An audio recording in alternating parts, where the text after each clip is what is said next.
Oh, are we going back? After being thrown around between the earthen and ethereal plane a few more times, I can sense all the light around me connecting directly to my mind, and then I begin to hear some very clear thoughts in my head, as if they were my own, even though I'm positive that I'm not the one thinking them. This is not the place to resolve your conflict, the voice in my head says. Return to your sanctuaries now and disturb these resting grounds no longer. Peter, did you hear that too? The king of the underground says, as we're all temporarily frozen in place, unsure of what to do. Who contacted us just now? Was it the ether? I am not sure, Peter says, as he's looking towards the king with a somewhat fearful look in his eyes. Attack Peter while he's distracted. Listen to the voice in my head. Don't cast any more spells for the time being. Yeah, probably a good idea. It sounds like that thing has authority around here. Let's not do that. Oh, well, I don't have our hardening anyway. Until we know who that voice belongs to, continue to fight here would be too risky, the king says. I'm afraid you might be right, Peter responds to him. He then sighs deeply before continuing to talk. I did not want to do this, but I'm left with no other choice, Peter says, now turning to me. Didn't want to do what? I say, but then I immediately find out that what he meant, as my body in the earthen plane gets zapped with a powerful electrical current. If we can no longer fight in this plane of existence, I'm forced to bring an end to our battle in the material world instead, Peter tells me in the ethereal plane, as his real-world counterpart is still using his lighting spells on me. As much as I struggle to keep my consciousness, the shock from the electricity is too much to bear, and I eventually succumb to it. Of all the low-down dirty tricks I manage to say before I end up fainting in both the ethereal and the earthen plane. After being unconscious for some time, I begin to vaguely hear the voice of the king of the underground and Peter, who both sound rather tense. When I try to wake up, I realize that I can't move my body at all, and even my eyes won't open. It feels like I'm only half awake right now, and with my mind still trying to decide if what I'm hearing is really happening or if it's all just a dream. We can't just leave them here, damn it, the king of the underground says. They're going to get killed at this rate. With all due respect, sir, why do you care so much about what happens to them, Peter says. They were more than willing to kill us earlier when they fought against us. What obligation do we have to save their lives? They may have been our enemies in this fight, but that does not negate all the help their group has given us in our time of need. The king of the underground says, at least wake them up before we leave. Give them a chance to defend themselves from whatever this is. As you wish, my lord, Peter says, but I will only wake the little girl. The other one may know of a way to cancel my teleportation. I do not want to risk it. Shortly after their talk, I hear the sounds of their bodies vibrating loudly as they are teleporting away, and there is only silence for a long while. Silence doesn't last for long, however, because it soon gets replaced with the sound of Flower shouting in my ear while she's shaking me violently. Barry, wake up, she shouts desperately. You're fading away, please wake up. As I finally managed to pull myself together and open my eyes, I realized that she was right. I really am fading away. My body has become almost completely transparent, and I'm being overwhelmed by a sensation of fatigue and nausea that is hard to describe, while my consciousness is drifting between the earthen and ethereal plane constantly. Barry, listen to me, Flower says, when she sees that I've opened my eyes. Do you remember what the inside of your mind looks like on the ethereal plane? Can you visualize it? I try to listen to her words, but they are not making any sense in my head. Everything feels like it's so far away, as if I were only a spectator watching the end of my life unfold before my eyes without grasping the direct impact that it has on me as a person. I'm just so tired. The only thing I want to do now is go back to sleep.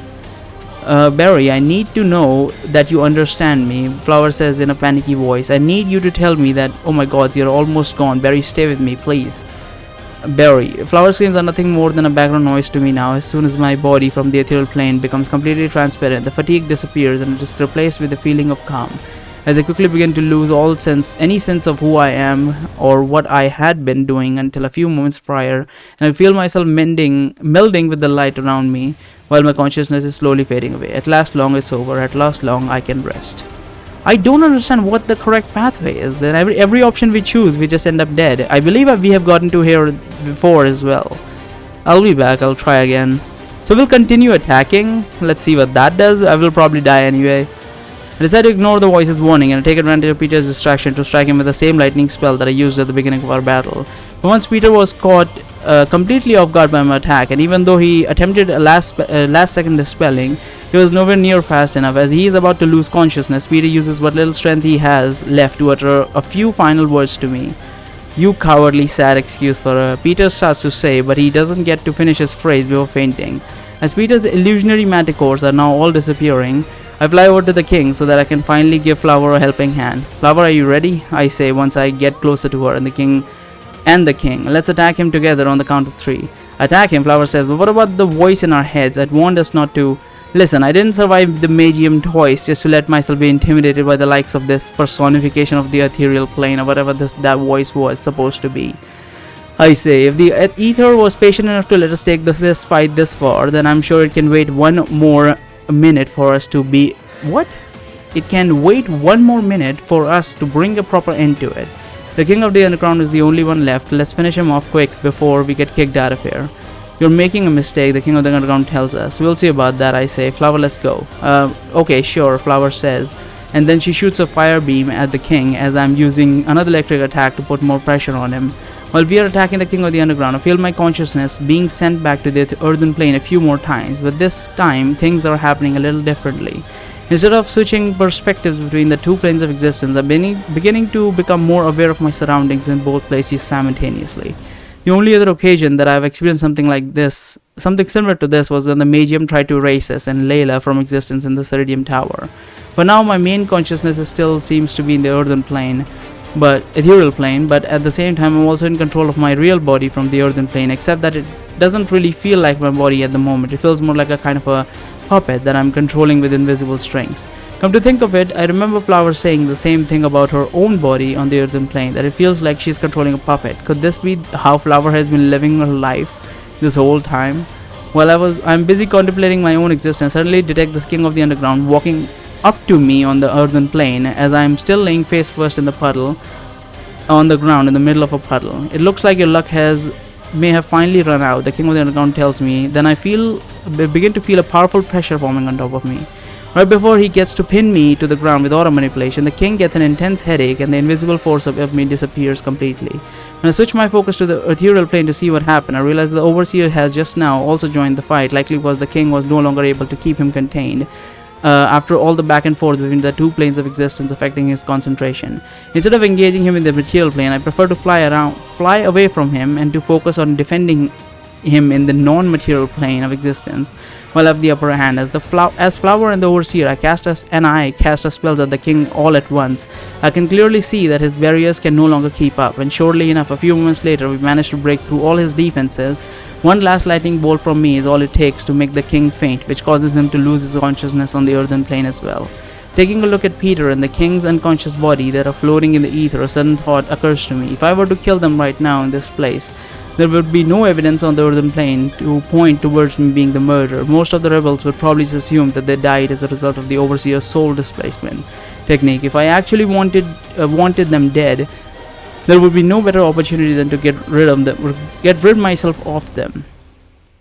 I don't remember why he spared our lives in the other ending, but I think I'm gonna go with the murder ending because I really want to know what exactly is happening, because he sounds like he just wants to take over this goddamn place. And since our character has, not us, but our character has decided to fight the whole battle of like making people's lives better and defeating, whatever his name was, the OP Stillwater guy, I forgot, it's been so goddamn long, but I'm gonna go with the kill then. Both are enemies that need to be killed. I'm sure they would have done the same to us given the chance. That's not true, but whatever. Flower says, as she is now using her fire just to fly closer to me. I almost thought we weren't going to make it there for a second. Nice work, Barry. While Flower was talking, I was busy conjuring 2 large stone plates on the opposite sides of the king's head. What? 2 large stone plates on the opposite sides of the king of the underground's head, positioning them approximately 6 feet away from him in both directions. Once I'm done with that, I did the same thing for Peter with 2 additional stone plates. Barry? Flower asked, looking a little nervous. What are you planning to do with those rocks? Ignore Flower. I raise my hands, taking control of both pairs of stone plates at the same time. Then, before Flower has the time to say anything else, I clap my hand as hard as I can. And the 2 pairs of stone plates close in on each other at a breathtaking speed, turning the heads of both the rebels into a thick red paste upon collision. Flower shouts as she instinctively flies towards the dead bodies, as even if she probably already has realized that there's nothing that she can do to help them anymore. She cancels her fire jets a few seconds later when she comes back to her senses. Then she just stares at the lifeless bodies in front of her for a short while before she speaks again. You killed them, Flower says, looking as if she were still trying to accept the reality in front of her. Why?